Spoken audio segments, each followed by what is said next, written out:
একজন ভিকটিম এসে থানায় অভিযোগ করে। অভিযোগের বিষয়টি এই প্রাণী সম্পদ কর্মকর্তার বিরুদ্ধে। তখন আমি বিষয়টি, যেহেতু থানার ওসি স্যার নাই, আমি দায়িত্বে থাকার জন্য আমি বিষয়টি সাথে সাথে ওসি সার্কেল স্যার মহোদয়কে জানাই। সার্কেল স্যার উনি সাথে সাথে ঘটনা আসার পরে ঘটনা শোনে এবং উনি সব মানে সার্বক্ষণিক এখানে থাকে।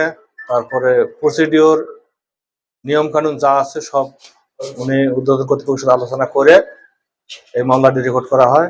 আমি মামলা রেকর্ড করি এবং আসামিকে আমরা গ্রেপ্তার করি। আসামিকে বিজ্ঞ আদালতে প্রেরণ করা হয়েছে আর ভিকটিমকে মেডিকেল করার জন্য দিনাজপুর মেডিকেল কলেজে প্রেরণ করা হয়েছে।